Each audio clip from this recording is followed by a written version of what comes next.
আসসালামু আলাইকুম দর্শক, ইসলামী আন্দোলন বাংলাদেশের কেন্দ্রীয় দপ্তর সম্পাদক লোকমান হোসেন জাফরি বলেছেন যে শেখ হাসিনার পতনের পর বিশ্বে কেউ পাগল না হলেও ভারত পাগল হয়ে গেছে। ভারতের প্রত্যেকটা টেলিভিশন বাংলাদেশ নিয়ে মিথ্যাচার করে যাচ্ছে। হিন্দুদের মারতে মারতে নাকি না ঘরবাড়ি সব জ্বালিয়ে দিচ্ছে, অথচ বাংলাদেশে একটা হিন্দুও মারা যায় নাই।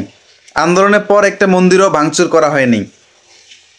শুক্রবার 27 ডিসেম্বর বিকেলে সিদ্ধিরগঞ্জ বাজারে ছাত্র জনতার গণবিপ্লবে সংঘটিত হত্যার বিচারে দুর্নীতিবাজদের গ্রেফতার, অবৈধ সম্পদ বাজেয়াপ্ত দাবিতে এক গণসমাবেশ এসব কথা বলেছেন তিনি। বিএনপির মহাসচিব মির্জা ফখরুল ইসলাম আলমগীরকে উদ্দেশ্য করে তিনি বলেছেন, ছাত্রদের আন্দোলনের উপরে মির্জা ফখরুল সাহেব 3 দিন আগে বলেছেন যে এই আন্দোলনের সঙ্গে আমাদের সরাসরি কোনো সম্পৃক্ততা নেই। অস্বীকার করেছিলেন তিনি। বিএনপি নির্বাচনের জন্য অস্থির হয়ে গেছে। প্রত্যেক নেতা বলেছেন যে নির্বাচন দাও, নির্বাচন দাও। আওয়ামী লীগ কি নির্বাচন করেছেন প্রশ্ন রেখে লোকমান হোসেন বলেছেন যে 2014, 18 এবং 24 ইউপি নির্বাচন, পৌরসভা নির্বাচন, উপজেলা আর সিটি কর্পোরেশন নির্বাচন সহ সব নির্বাচন ব্যবস্থা আওয়ামী লীগ ভেঙে ফেলেছে।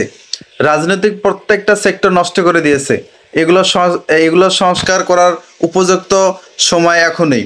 বিএনপি যদি এখন ক্ষমতায় আসে, রাষ্ট্রের যে আইনগুলো আওয়ামী লীগ তৈরি করেছিল সেগুলো কি পরিবর্তন করবে? তারা কিন্তু কখনই করবে না।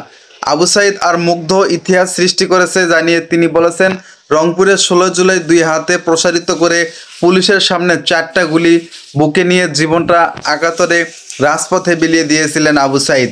এরপরে লাখ লাখ ছাত্র যুবকরা রাস্তায় নেমে আন্দোলন করে দেশকে রক্ষা করেছেন।